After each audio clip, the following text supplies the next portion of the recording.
You're watching Man Coverage with Nate Schmidt and James Bonneville on National Streaming Sports.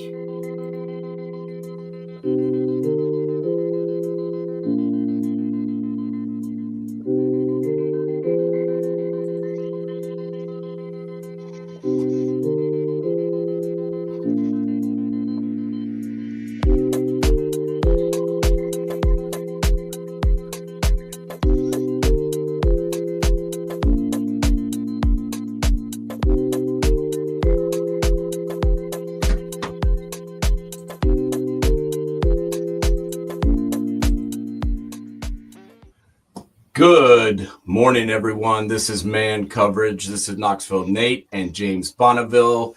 We are here to talk college football.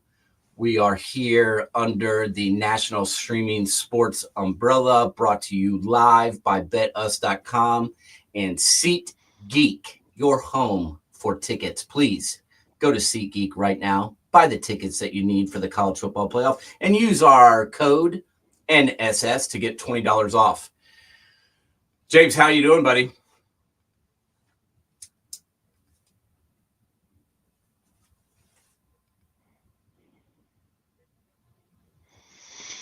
Yesterday was interesting. No doubt about it.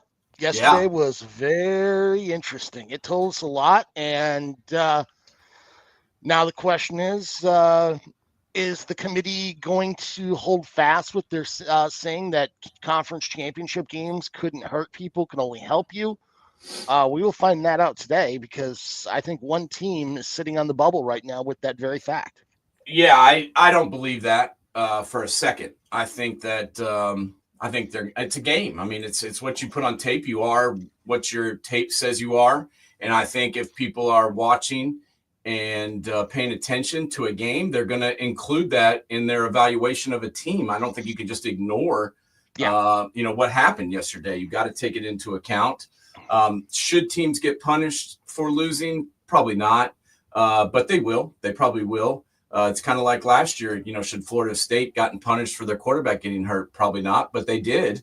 Yeah. And it ended up being the right call, because they got shellackle-backled by the Georgia Bulldogs by 60 points without their quarterback. Now other guys opted out too, but you know what I'm saying.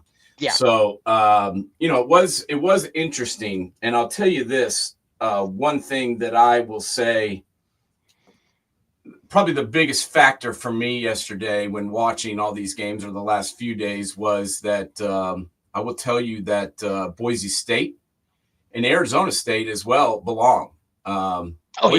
Boise State is a good football team. Ashton Jeanty is one of the best running backs of all time. He is the best player on their team, but it's not just him, bro. Madsen is a pretty good quarterback. Their defense is not, anything. I mean, UNLV's been running all over people all year long, and against Boise, they just couldn't get anything going because their defense is legitimate. So I feel good about the, what lower tier, I guess, teams of the 12 after watching them play yesterday. And that really stuck out to me. Before we get into these games individually, what really stuck out to you watching the conference championship weekend? I mean, honestly, the only game that really kind of shocked the crap out of me was the MAC championship. Strangely enough, I did not expect Ohio and the Bobcats to lay the wood to Miami of Ohio. That one really kind of shocked me, but there's a lot of it was, we knew what we were going to find out going into the game. There was no big surprises out there as a whole. People played to their strengths as much as possible. And I mean, heck, let's just get into it, don't you think? And kick it off with the Big Ten championship. Yeah, I agree. And we'll talk about this in a minute, but I have to say I was a little surprised about the SEC championship. I was shocked a little bit that Georgia was able to beat Texas for the second time with their backup quarterback. That surprised me. Gunnar Stockton's not bad. I mean, that's the thing, is he reminds me a lot of David Green. You remember him, the old Georgia quarterback in the early 2010s? I sure do. He was one of the best quarterbacks in SEC history. Yeah. And lefty, and wore the same number, 14. So he reminds me in that regard. But this kid, that one throw, I don't know if you saw the interception towards the end of the game, but there was no one out there. Well, I honestly, when I saw that, I don't think that was his fault. I think the receiver broke the wrong way. Whenever you see it be that bad. Well, he could have also had the wrong play in his mind. The point is, could be. I don't blame him for that 100% because they should have never called that play. No. I don't know what the crack Mike Bobo was smoking up there, but there was no reason to call that. The game was over. Yeah. All they had to do was run the ball one more time, run the clock down as far as they could, kick the field goal, go up, and they probably were going to win right there. Yeah. So I have no idea why they decided to throw that ball, but they paid the piper for that and almost cost them the game. So we'll see what ends up happening with what's his name, Carson Beck, and his arm moving forward. That was unfortunate. That was one of the things we discussed last week, was that we hope no one gets hurt in these meaningless conference championship games. This is why they should get rid of these conference championship games. They don't mean shit anymore. There's no reason to play them. We knew that, whoever's got the best record should be the champion of the conference, and you move on. When you play a 12-team playoff, you don't need to play a conference championship game at the end of a 12-game season. These kids, what are we going to make them play 20 games now, like the NFL? I mean, exactly. I mean, I get that they're getting paid, but they also want to be able to potentially go on and play, professional football. Well, if you play 4 years of 20 games, good luck carving out a career for 3 or 4 years in the NFL if your body holds up. You know what I mean? Yeah. So whatever. Let's discuss that Big Ten championship game because it's weird because there's just every game I watch of Oregon, I'm not like sitting there thinking like, wow, this is the greatest team in college football every time I watch them, but they always win. Yeah. And everything seems to go their way. And I mean, it's like, it feels to me like one of those seasons, like the Buckeyes in 2014 or the Buckeyes in 2002 or Tennessee in 98, whatever, like the ball has to bounce your way. You have to get some breaks. Everything has to go right. And it feels to me like that's kind of what's happening with Oregon here because there were several plays that could have gone, the other way. Calls, you got to get the calls. You got to get the ball to bounce your way. What did you think about that Big Ten championship game as a whole? And what do you think about Oregon? I mean, are they head and shoulders above everybody else? What do you think about them? I don't think they're head and shoulders. I mean, quite frankly, I think last year's Oregon team would have beaten this year's Oregon team. They were better on defense last year. I thought they were better up front, especially in the interior line.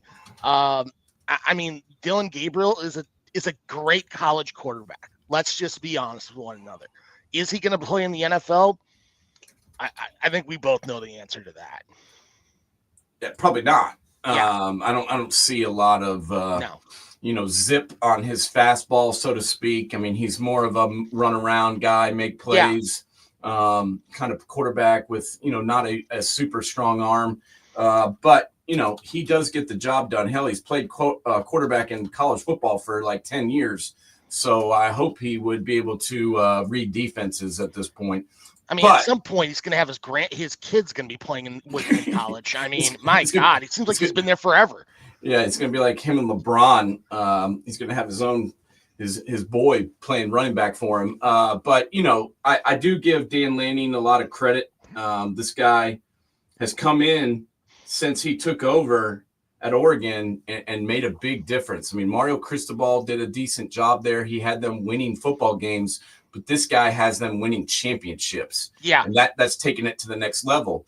And Oregon, we've seen kind of a rebirth of this program since the NIL was introduced. Let's be honest, man, they've got Uncle Phil's deep pockets back in this program, and they go to Uncle Phil just like Will Smith did when he needed some money to do stuff. You go to Uncle Phil, you tell him what you need, and he gives it to you. And they've got the uniforms, they got the helmets, they got the swag, they got the cash, and they facilities. They got the facilities. They get the players in there. They're doing a really good job recruiting. They're doing a good job on the the portal, and Dan Lanning's doing a pretty good job coaching. So we've got them pretty much figured out. Let's talk about the other team. And obviously, I mean, Penn State here. James Franklin still has yet to win a big game. James Franklin still has yet to beat anybody really of substance. And yet, I thought they played better yesterday. Their offense played better yesterday than I've seen in quite some time against anybody good. But still, you had, some mistakes from the quarterback, Drew Aller, 2 interceptions. And, I didn't see the juice on defense that I was hoping to see. I was hoping to see, Abdul Carter get in the backfield, strip sack, return. He had 0 sacks, bro. Yeah. And he was the guy, wearing that number 11.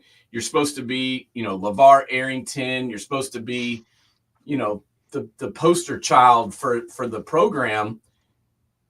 And I don't know. I just wasn't that impressed with him yesterday. What did you think about Penn State's performance?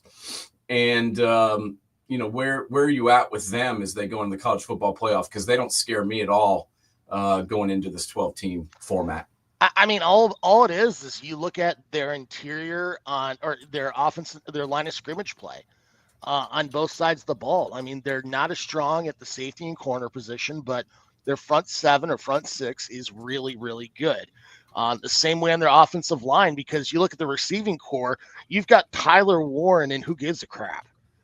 They really rely on that running game of Singleton and Allen to really do it. And I mean, heck, 24 carries, 229 yards yesterday, just between the two of them. I mean, I couldn't believe how well they were running against Oregon. And I mean, it just, this Oregon defense is not as good as it was in the past. Last year's Oregon team would have beat this year's Oregon team. Yeah. And this to me really, just wowed me in the sense that, the Buckeyes struggled to really establish a running game when they went out to Oregon and were not able to run all over them. And then last night, Penn State goes for 300 yards on the ground. How do you run for 300 yards on the ground and not win the game? I mean, that's to me is that's where I look at James Franklin and I'm like, what the hell are you doing, bro? Because when your team runs for 300 yards, normally you win. Am I not right? Yeah. Well, I mean, it's just an indictment on their D-backs. I mean, they're not as strong as they once were. I mean, there was a stretch there of like 3-4 years, their D-backs were pretty legit. But outside of that, you look at Franklin's career at Penn State. Yeah. It's just not been good in pass defense. I mean, they get guys to the quarterback, but their cornerbacks and safeties can't cover as well. Yeah, no, I agree. I mean, Joey Porter Jr. Was legit. Yes. And, since him, I haven't really seen that guy that's a difference maker. But let's give credit where it's due. Dylan Gabriel finished the game 22 of 32, 283 yards, 4 touchdowns. But a lot of his shit is dink and dunk, man. And he throws these short passes. I didn't realize this, but during the game, they mentioned that they average less yards in the air per pass than any other team in college football. Yeah. And that to me, is very telling. That's a good way to do it. He gets the ball out of his hand. That's why Abdul didn't get him. That's why, there weren't a ton of sacks, because he gets the ball out of his hand so fast that you can't really get after him. And that was the same thing. I keep going back to the other big game they played against Ohio State. Ohio State couldn't get him either. Yeah. And a lot of that was due to him, getting rid of the football, don't you think? Yeah, I mean, I think he held on to the ball a little more in Ohio State game because I just never saw the penetration one bit. Yeah, he had more time. Yeah, he had more time, and Denzel Burke possibly had his worst game of his collegiate career that game. Yes. I think, I mean, are they beatable? Abso-freaking-lutely. It's just going to be the matchup. I mean, hell, people forget about it. Boise only lost them by 3 in Eugene. Correct. and those teams potentially, may face each other again. You never know. You never know. They might like to get another crack at them, but we'll get into that in a minute. Let's go back down to the field here in Atlanta and talk a little bit about this game. As I mentioned previously, I was a little shocked that Texas lost to Georgia for the second time. It also helps, as we've discussed numerous times on this show over the years, it does help to play the conference championship game, the national championship game, and half of your games at the same effing stadium, 45 minutes from campus. But I digress. But that does piss me off a little bit how Georgia gets to play home games for the conference championship as well as bowl games, whatever. They get to play in Atlanta about half the time, which is nice for them. But let's give credit where it's due, man. I mean, Kirby Smart, he's not scared to play anybody, James. No, he's not. He doesn't give a shit. He will bring he's very confident with his crew. Let's break this game down hardcore, because in the first half, Georgia could do basically nothing on offense.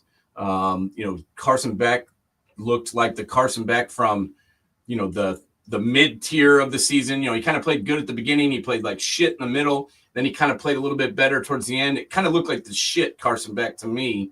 And then unfortunately he gets the injury. And then the second half, we all know that the young kid came in and, did a pretty decent job, obviously, Gunnar Stockton.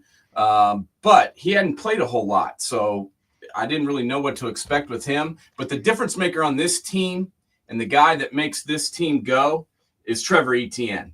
Going out and getting him from Florida saved this season. Where the hell would this team be, James, without Trevor Etienne?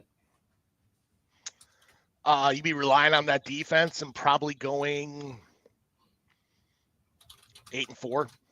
Thank you. Not playing. I agree with you on Etienne. I go back and there's two guys on defense who, honestly, I don't think get near the credit they deserve, and that's Jalen Walker and Mikael Williams. Williams is I'm blown away by this kid. Like, literally, because he can line up on the edge, he can line up in the A gap, he can line up in the C gap. He can line up anywhere. And he's got great transition speed. Like, there was a time, fourth quarter, where Texas ran a screenplay, and how he came off and came down to pick up Golden, it was brilliant. It was so, he is thinking at another level. And Walker just gets to the quarterback. Like, he is just a straight line guy who can really attack. I look at him as a TJ Watt type at the next level. I do too. I really do too. And that is what is the difference between, I was just talking about their offense, that Trevor Etienne, they would have basically no offense at times without that guy. But I agree with you. The thing that the cog that makes this engine go is this defense and their ability to get after the quarterback. They can get after him when they have to. They can make plays and get the quarterback down, make him rush throws, make him uncomfortable whenever the hell they have to. And that's the difference between this team and other teams, and people that want to write Georgia off or wanted to write them off and say they weren't that good. They're not as good on offense anymore, and they don't have, the outside guys that make you lose sleep. They're not as good really on the offensive line as they have been. Now they still managed to run the football some yesterday, but they're not as good up front, in my opinion, as they have been. And, Carson Beck or Gunnar Stockton, I don't care who it is, neither one of them is Stetson Bennett. And that's crazy to say, but Stetson Bennett knew, he played college football for 14 years. So he knew what the plays were. He knew where to get the ball. He was intelligent, and I just cannot believe that they took down Texas again. What does this do for Texas's mentality, losing to the same team twice in almost the exact same fashion, James? Does this hurt their confidence going into the playoff? It was funny though. This game was a little bit different than the last because, I mean, Georgia was not going to let Wisner or Blue beat them on the ground.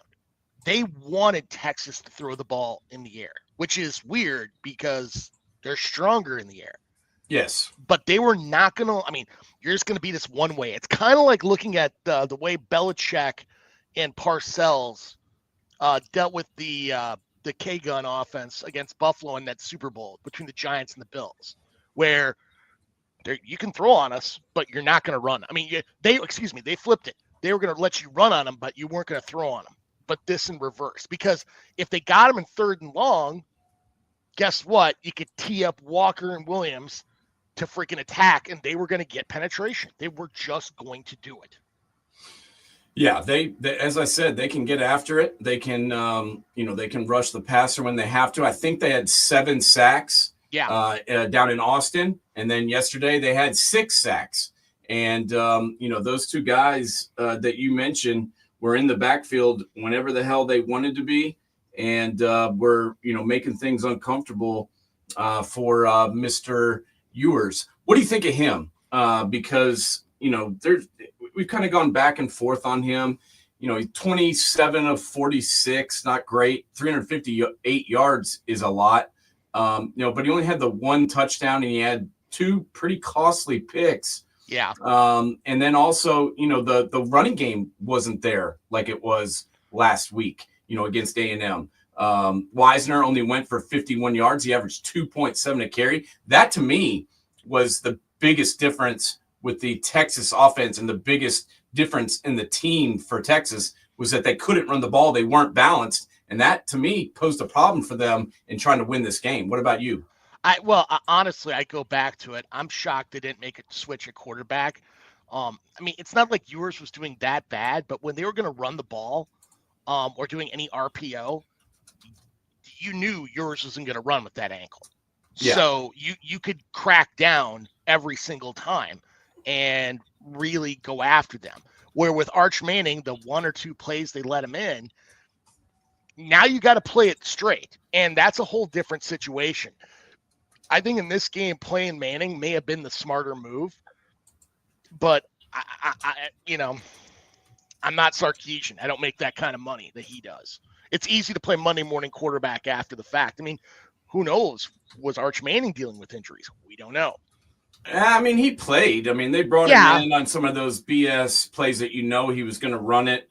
So I don't think he was hurt, but I just think that he's rolling, with Quinn Ewers. I think that he's their, veteran guy. He's started their season, and I feel like that, I feel like he thinks he gives them the best chance to win. Whether or not that's true, I don't know, but I think the coaching staff feels that way. Don't you? Yeah, I mean, the one stat I don't think people talk about as much is 11 penalties for 94 yards.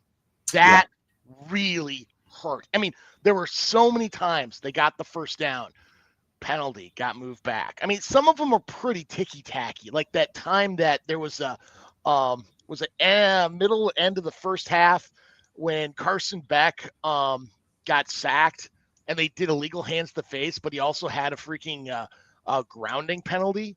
I'm like, he's falling down in your hand. He runs into your hand. That's not a freaking penalty. Yeah, no. When you're playing in Atlanta, you're going to play against the dogs and the refs. That's just how it's going to be. Kirby's got his cameras set up so he can watch you warm up. He's going to get. Think back to that game against Ohio State. A couple of years ago when Ohio State executed that beautiful fake punt and was going to win the game. And then all of a sudden, they stopped it and awarded Kirby a timeout because he called a timeout as they were executing the fake punt and started all over. So he definitely gets his calls, man. There's no doubt about it. They're going to help him out a little bit there in the Mercedes Dome where we're located at here today. They help him out a little bit. So there's no doubt about that. But I don't know. I feel like something's missing on this Texas team. I don't know what it is. Yeah, I agree. They don't have that difference maker at that difference maker at receiver or running back. Yeah, that's what I mean. Don't get me wrong. Wisner's really good, but you know what you're going to get. Like, there's nobody that scares you. Like, Worthy, Worthy, or even the other guy they had last year, who now his name is escaping me. But both their wide receivers just kind of, I don't know. I felt like they were more of a problem for defenses than what they've got now. Now, Golden had a big game yesterday. I thought DeAndre Moore played pretty well, but I just don't see. The guy that you just go to in the clutch and you feel comfortable going with no matter what. I don't know. Maybe that's just me, but yeah, they don't have a Limas Swede. They don't have a Roy Williams. They don't have that difference maker on the edge, or heck, even in the tailback situation. They don't have a Jamal Charles, a Cedric Benson type. That's what I mean. You look at some of these other teams, and you got ETN. He's the guy for Georgia. You look at Boise State. You know who that guy is. Arizona State, who we'll talk about in a minute. We know who their guy is. And then they kind of play off of them and not only use them, but also use them as decoys, and that helps their team overall. So I don't know where you put these two teams as we go ahead, but I still think Texas is good. I certainly, don't think that they cannot win a couple of games. I don't know if either of these two teams is going to win the national championship. I don't know that. I would not pick either one of these teams right now. If I had to say who's going to win, would I pick either one of these two teams? I don't think so. Georgia's got the defense, but I'm still concerned about them offensively. And, who's to say that this kid won't make another mistake like that? That could have cost them the game, that interception. I thought they were screwed honestly, when that happened. The selections are going to come down to matchups. Yes. You could see a potential 12 seed who could have a great matchup to walk themselves into the semifinals. People may think I'm crazy in saying that, but that's very realistic. No, it's going to come down to who's playing who, yeah, and when they're playing, and the matchups in those games. There's no doubt about it. That is what's going to determine who wins the national championship game. Who are you matched up with, and how do you match up with that team? Agreed. And we're going to get into that as we get going here. We're going to break down these next games. We're going to rapid fire them, because I want to get into the playoff, and I want to get into the coaches, the possible coaching moves that we discussed, James, here in a second. So we're going to rapid fire the rest of these games, and then we're going to do that. First off, we're going to get you $20 off right now, SeatGeek.com. Use promo code NSS. Football season is here, and SeatGeek is my go-to for buying tickets. Now with SeatGeek, every single ticket is backed with their buyer guarantee. We've all had plans change, and when you can't make it to the big game, SeatGeek has you covered. They're the only ticketer that allows you to return your tickets ahead of the event for credit with SeatGeek swaps. So when things come up, I know that my tickets won't go to waste. So what are you waiting for? Download the SeatGeek app to maximize your possibilities and shop live events with confidence. Cam Scatabo. What a name. I've got to admit, I heard one of the commentators refer to him. Actually, it was Booger. And this is a guy that I usually do not give a whole lot of thought to the substance of his comments. However, when your name is Booger, come on, dude, change your nickname immediately. When your nickname is Booger, that just wow. But I will say, he looked at this kid and was watching the highlights, and he said, he kind of reminds me of Toby Gerhart. And yes. I was like, wow. I was like, Booger has made sense one time in his life, and this was it, because he does remind me of Toby Gerhart for Stanford. This kid, no one really talked about him all year long and didn't give him any credit, but he ran for 1,600 yards and 19 touchdowns. He averaged 6 yards a carry. He's a senior. And wow, what a game. What a game he had yesterday. He made life miserable for Iowa State. I don't recall Iowa State getting run over like that all year long. He averaged 10 yards a carry, James. The team, Arizona State, finished with 248 on the ground. And then Levitt was able to, mix a little bit of throwing in, because then they had to really suck up and put a bunch of guys in the box, and he was able to dump 3 touchdown passes. How good is this Arizona State team? And what did you think of them yesterday working up against Iowa State? Honest to God, if you would have told me in the second year of the Kenny Dillingham regime that Arizona State would be making this big a jump, I would have said you're batshit crazy. I thought this was going to be at least 4 to 5 years where, they're still dealing with sanctions from the previous, Edwards.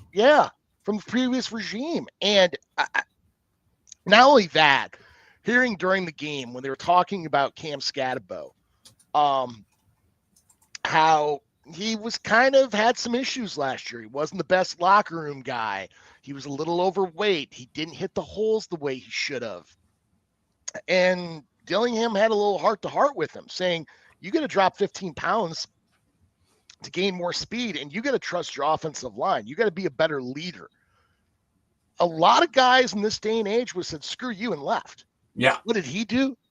He sacked up. He gave his balls a tug, and look what he did. 16 carries, 170 yards, 2 touchdowns.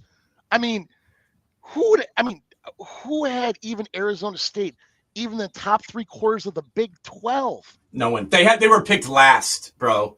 They were picked last in the Big 12 in the preseason rankings. Don't forget, Scatterbo also caught 2 passes for 38 yards, including a touchdown as well. So he had a 33-yard touchdown catch to boot, which you don't really look at that guy and think he's a pass catcher. He looks like a fullback. But wow. And I'm glad you brought this up, because this coach right here deserves a ton of credit. My God, no one even really, I didn't hear a whole lot of commotion when this guy was hired. A lot of people are like, whoa, this guy's like 33 years old, 32, 33 years old when he was hired. First season, he goes 3-9. Nobody was really impressed by that. But I wasn't, looking at that year and thinking 3-9, oh, he's not going to be able to do it, because they had no players. They were facing sanctions. The program was a mess. And to come back and finish this year 11-2, win the conference championship, and go to the college football playoff. Wow. We talk about Cignetti in Indiana. I think that this job here in Tempe may be just as good. What a turnaround. Agreed. You look at last year at, when they were still in the Pac-12.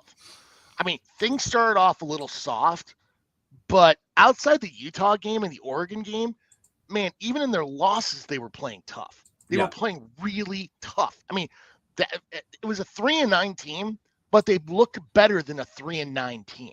Yeah, and they got better towards the end of the year. Yeah, much better. Hell, they beat Colorado. Granted, a lot of teams beat Colorado last year, but who would have ever thought that team? That was a team where, honestly, you went into last year thinking 1-11, they're going to beat Southern Utah. Yeah. And then this year, they're going to be a little bit better, but they're still going through their growing pains. Holy crap. He's done a phenomenal job, and it's just, you could just tell his culture is coming through. There is this, they're maybe 15th in the country, probably even higher than that, but they still have that chip on their shoulder that nobody respects us. Nobody respects us. And this is a team I don't want to play in the playoff. Now, what scares me is that number 7, name's escaping me right now, had that targeting to the head on Beck in the second half. They're going to lose him for the first half of the bowl game. But who that matchup's going to be against is going to be critical. Simmons. Yeah, I love how their blitz packages are smart. They really stuck it to Iowa State. Iowa State really felt like they were hanging on for dear freaking life. Yeah, they were never really in this game. And, this Dillingham guy, take notice. This guy, I don't know how long he's going to be there, because somebody is going to come a-calling. But this guy got his start. He coached in high school. He was a 20-year-old quarterbacks coach in high school. And then, ended up taking over the offensive coordinator position a couple years after that. Then he was an offensive assistant at Arizona State, which is the team he grew up loving. He's from Phoenix, originally. Then he goes to Memphis, and he's a GA, a quarterback coach, the OC under Norvell. Goes to Auburn for a year, Florida State, Oregon for a year, and now, wow. I mean, kudos to the Arizona State. I don't know if they used a search term, I can't remember, but kudos to them for hiring this guy, because damn, Big 12 Coach of the Year, yeah, he deserves it. He may be the National Coach of the Year, to be honest with you. I mean, honestly, as an Arizona State guy, I hope he stays. But in this day and age, you just never know. The money keeps calling. I mean, Rich Rod, you look at him at West Virginia, he's never been the same since. Yeah, true story. I mean, sometimes the grass ain't always greener. Yeah. You get your payday, but then you get fired halfway through your tenure because things aren't going well. And you know, that's just the thing. This place, you stay here, you win games, they're gonna love you forever. You're from here, you're a hometown boy. You know, I would love to see him stick around. I really would. Okay, let's go to another coach who, you know, we all love to hate, old Dabo Swinney. And, you know, I've got to give Mr. Dabo a little bit of credit here, because last night they were in control in the first half. Yeah. Clemson was dominating them. SMU could not block Clemson's front four. It just wasn't happening. They couldn't run the ball. They couldn't really throw the ball. It was 24-7. To be honest, me and you talked about it, and the coach even said it at halftime. He said it's a miracle that we are only down 24-7. And he was right. It should have been the score should have been way more lopsided. But it was 24-7. He knew that they were still in this game, that it was not over. And he got his guys to believe that. And they came back out and played a hell of a second half. And, you know, we're right there on the cusp of winning, you know, sent this game to the last moments. So I want to give, you know, the coaching staff, I want to give Kevin Jennings, Brashard Smith is a hell of a running back, and SMU, you know, really gave them a ball game in the second half. But I want to know how much credit you give Dabo, because after the South Carolina loss, Clemson pretty much thought their season was over. They thought they were out of the ACC championship. They were out of the playoff. I don't know if you've heard the story. They were talking about the whole game. Dabo was in his closet. I'm sure it's a nice-ass closet, but he was hiding in his closet at his house, like crying and upset. And then someone came in and was like, Miami lost. And Fran did you a favor. And, you know, told him straight up, he's like, we're sending Clemson to the title game. And Fran did it and beat the Canes. And then, you know, Dabo got his guys to believe. So I've got to give him credit for the way he had this team focused and ready to go against a pretty solid SMU opponent. What did you think about the job Dabo did getting them ready? And what did you think about this ACC championship game, James? Well, if you would have told me, not looking at like watching the game, how this was going to go, I mean, and Clemson wins, I would have told you I thought the running game with Maffa and Klubnik was going to be the reason behind it. And it wasn't. No. It was their receiving core. I mean, we've been complaining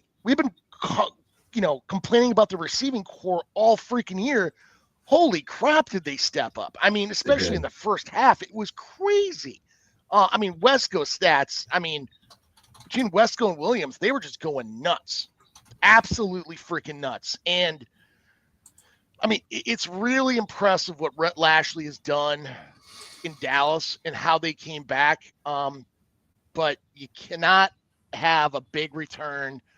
I mean, on the opening kick. I mean, you got to pin him deep. I would have kicked it in the end zone. And yeah, they overthought this game, and Clemson won it with a big leg. I mean, because Clemson has always had big leg kickers. I mean, throughout Dabo's entire time there. They did. They have. This kid's a freshman, by the way. And what a huge kick, but also what an unbelievable kickoff return. This kid for Clemson hadn't returned a kickoff all year. And then he comes in, and in the biggest moment, Adam Randall picks the ball up, runs it 41 yards to give them a chance. And that was the difference in the game right there, was him taking that ball 41 yards and giving them a chance. And then once again, Cade Klubnik steps up. The receivers stepped up, made a great play. Had the awareness, unlike the Ohio State quarterback, to get down before time expired and call the timeout and get the kicker set up. And then for that young freshman to come in, I know he's one of the most decorated kickers in high school history. Whole different ball game to come in to a college environment and make a kick like that. That was unbelievable. The lights shine a little bit brighter. The crowd just a little bit louder. And that kid looked like he had ice water in his veins. Like he out there like winking at people like, I got this. And I'm like, man, you better make this, because if you don't, man, you're going to get taped to the freaking shower naked by your offensive and defensive line. I mean, holy crap. I did not want that image, but yeah, he stepped up, and this wasn't inside at the Mercedes-Benz Dome, here with the beautiful, temperature control and no wind. He was outside there in Charlotte. Now, granted, he wasn't up in Green Bay or anything, but he was outside dealing with a little bit of the elements, kicking off the grass, and to make that kick was huge. And here we go. Clemson wins the ACC again. This was Dabo's ninth title? Yeah. Ninth title. This will be his 7th college football playoff. I'm sure that Dabo is wanting to talk to Tyler again today. Tyler, the guy that calls into his call-in show and gives him the what for. Clemson fans that were complaining about Dabo need to take a seat, because this dude has done nothing but win since he's been there. He's done nothing but build a pro. You don't hear about Clemson players getting arrested. You don't hear about turmoil in the locker room there. They buy into what he's selling. And as much as I'm not the biggest fan of his, I do need to give him credit. And as you mentioned, Cade Klubnik, this is the guy we've been waiting for him to step up. He's from that ballyhooed high school there in Texas that has brought us so many good quarterbacks, and we thought he was the next one. And then, first couple games didn't really go as planned, but man, 24, 41, 262, 4 touchdowns. That's a big thing to me. 4 touchdowns, no picks. He deserved to be the player of the game. I mean, the one thing I think Clemson fans have got to really chill the hell out on is Cade Klubnik is not Trevor Lawrence. No. He's not Deshaun Watson, and he sure as hell ain't Taj Boyd. No. He's Cade Klubnik. And you can't expect to have a guy become somebody else. It's not going to be this. You're going to have every quarterback. Ohio State literally is going through the same situation with that. When you look at Kyle McCord and Will Howard, they're never going to be as good as Justin Fields, Dwayne Haskins, CJ Stroud. I mean, you're talking about 3 quarterbacks who are high first-round draft choices and all have the abilities to take it to the next level. Yeah, I don't even know what to say about Kyle McCord. This guy finally, steps up, has a great game, wins a big game for Syracuse, and now he's probably not going to play in the bowl game. I mean, what the hell is wrong with that guy? We're not even going to waste time on him. Let's move to someone who should be discussed, and that is the running back for the Boise State Broncos, Ashton Jeanty. Say the name, folks, because this guy is one of the greatest running backs in the history of college, or at least for the one season, had one of the greatest seasons of any college running back I've ever seen. This dude has the total package. Wow. I mean, I love watching him play. I don't even really know who to compare him to, because he's different than anyone else. We kind of did the Toby Gerhart comparison earlier with your boy Scatabo. I don't know who to compare this guy to, because he's different than anyone I've ever seen. And I love watching this guy play. I love how their coaches use him even when he's not getting the ball. They'll give him the ball 3-4 times in a row, and then they'll fake give it to him and then play off of it. They'll move him around. I like what this Boise State team is doing. I loved their game plan. I loved how they got after him on defense. James, what did you think about Boise State and their victory over UNLV? Where do you think they should be seated? And is this guy your Heisman? Because he's mine. He's mine. Okay. I mean, honestly, you look at him, and does he have like world-class speed? No. I mean, there's so many things he's just not elite at. But the one thing he is incredibly good at is it's hard to bring him down. It's hard to get a good shot on him. He always has this way of just like positioning his body where you never get a good clean hit at him. Yeah. And you got to wrap up. You just got to wrap this kid up. I mean, in some ways, he reminds me a lot of a faster version of Mohamed Ibrahim, the old Minnesota running back. It's just hard to bring the guy down. Now, he doesn't run like he's like angry with the world like Scatabo. Really good feet, sees the hole, but my God, he's just so impressive. It's I mean, now if I hear another Travis Hunter reference of how he deserves it because of how many snaps he plays, I don't care. I'm sorry. Tell me a stat anywhere where they show the number of stats a person plays that we keep track of. I don't care. I don't care. And I'm not saying that Travis Hunter is not good. He's very good, and he's incredible, and he's extremely unique in what he does. And the fact that he plays both ways is great. I give him tons of credit for that. He's a great defensive back. I think he's a better DB than he is a wideout, but whatever. Yeah. He's very good at both, and he deserves to be the number 2 in the Heisman. He deserves to win a bunch of awards. He deserves to go get paid in the NFL. But this guy right here has had one of the most amazing seasons of any player ever. Not to mention, he just won a title for his team. They're 12-1. Their only loss was to 3 points against the number 1 team in the country. Yeah, I believe they were in Eugene as well, and they lost by 3 points. And now they're going to the college football playoff for a chance to win the national championship. How does that not carry weight? I thought we used to give it to the best player on the best team all the time. I mean, I'm not saying that's what's supposed to happen, but that's what's happened a bunch in the past. How does that not hold true here? I think this guy deserves to win the Heisman Trophy, and I don't think it's even close. I mean, quite frankly, I think Travis Hunter's biggest problem is going to be Shedeur Sanders. Yeah, I think take some of his votes. He's going to take some of his votes away.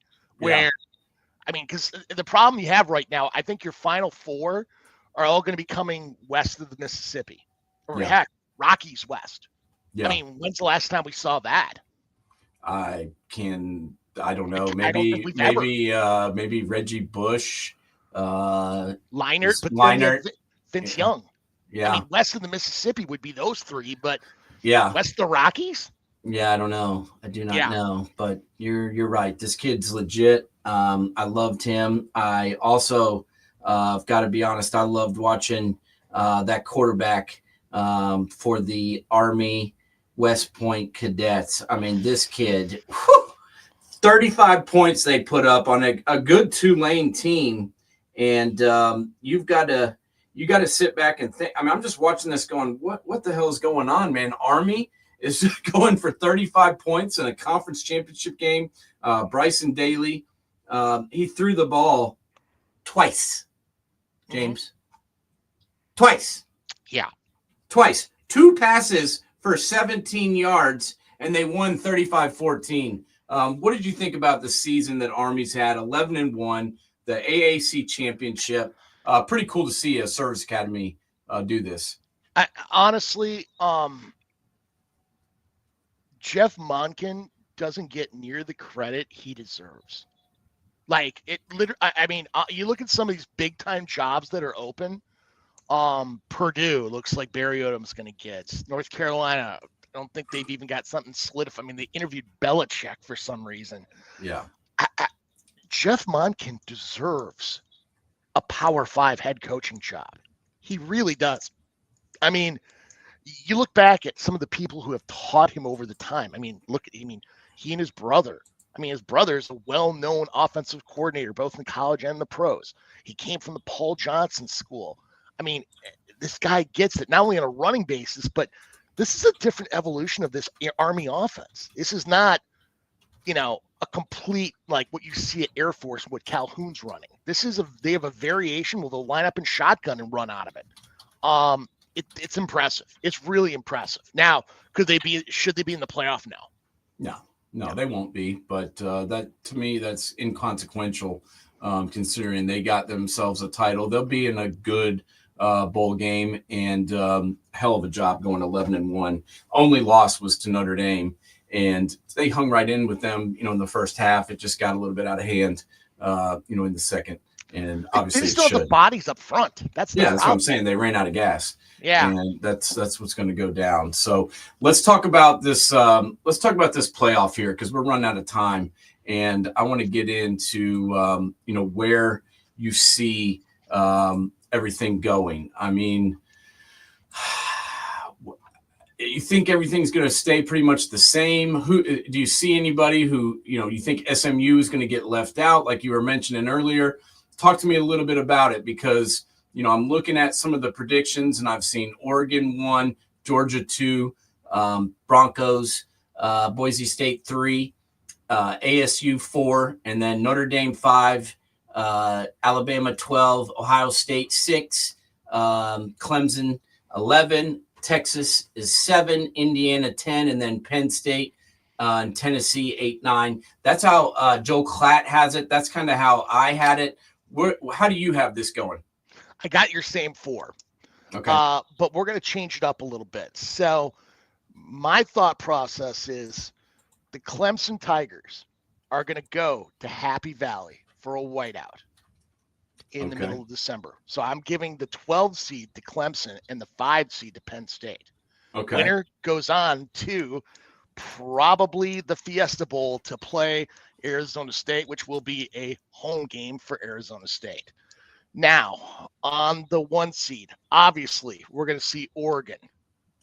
But who's going to be the 8-9 game in that one? You're going to hate to hear this, but it's going to have to happen. The Tennessee Volunteers are going to have to head north to play the Ohio State University. No. Please, no. Please, no. I do not want these worlds colliding. In the 3 seed, I got Boise State. Now, that Oregon game would have to be the Rose Bowl. All right.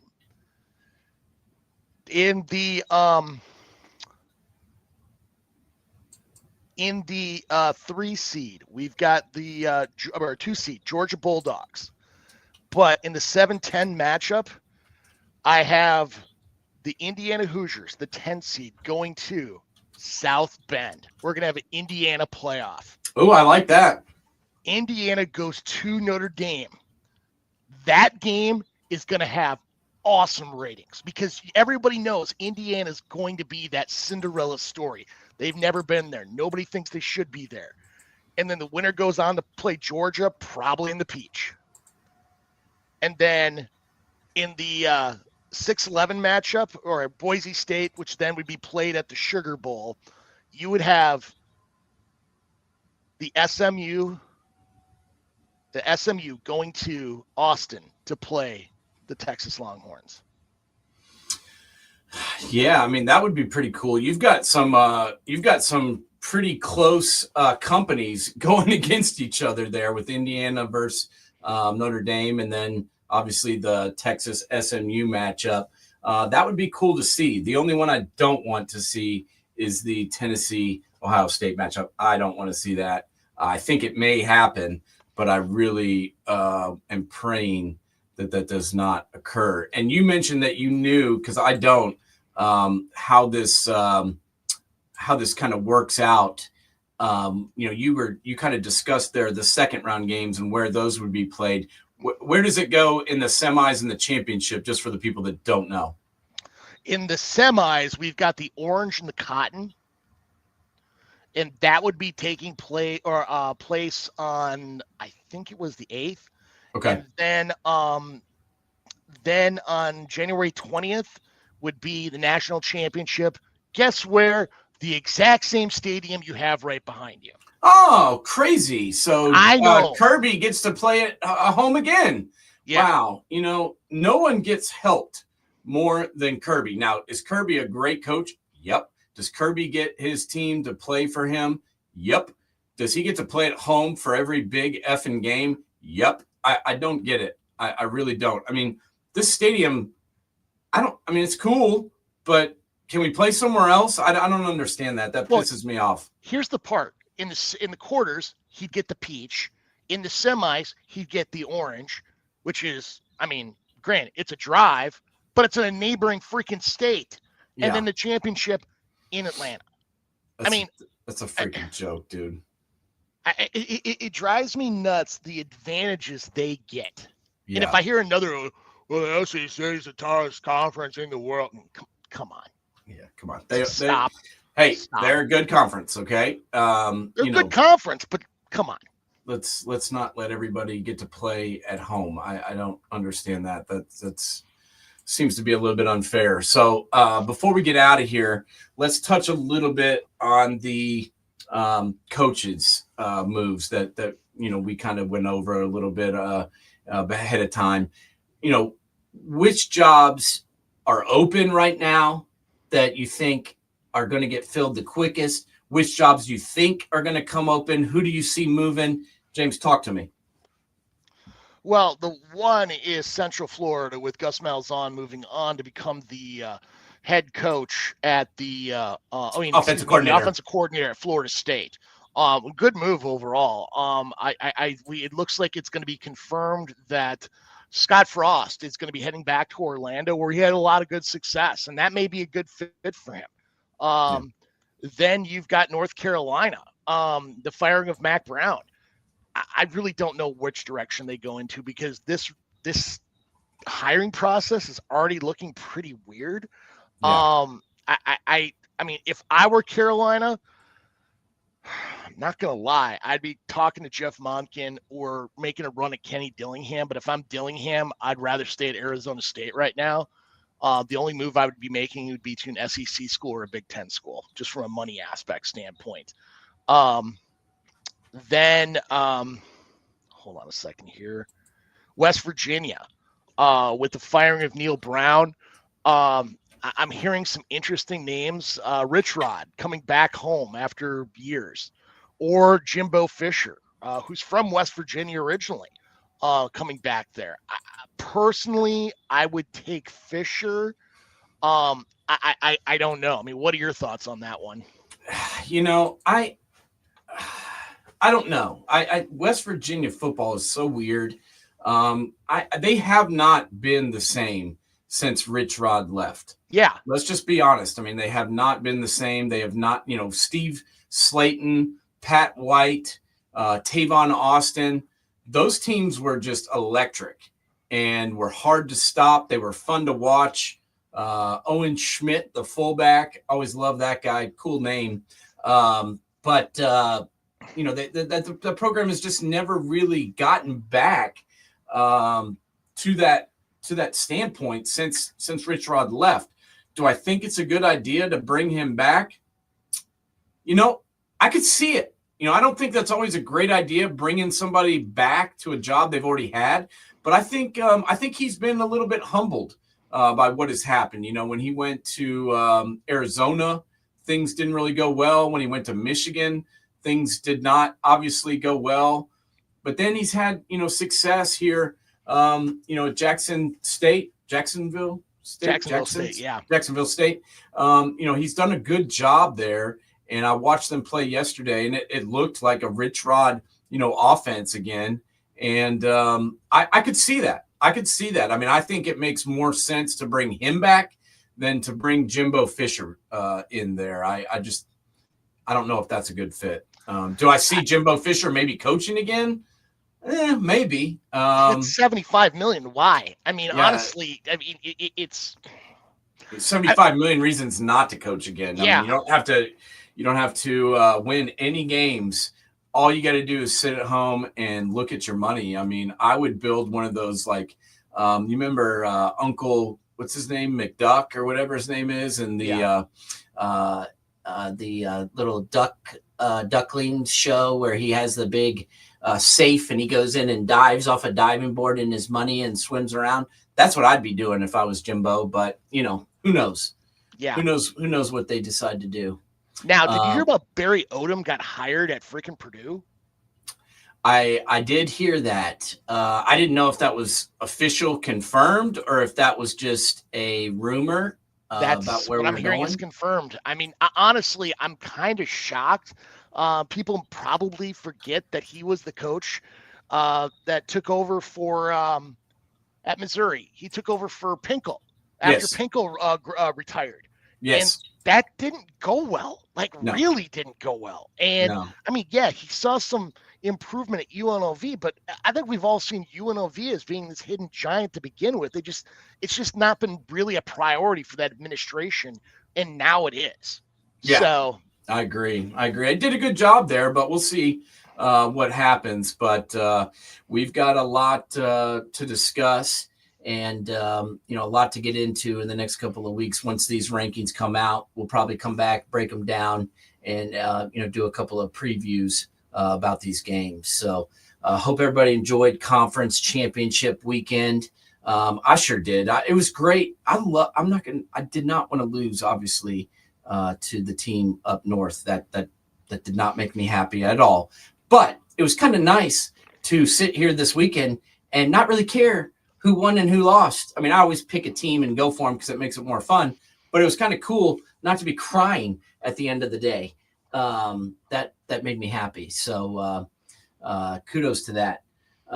Great show today, everyone. Thank you for tuning in. Hope y'all enjoyed it. Tell your friends. Go to Man Coverage at 2075 or at Man Coverage 2075 on YouTube. Follow us. Make sure to go to SeatGeek.com. Enter promo code NSS. Get your tickets. $20 off.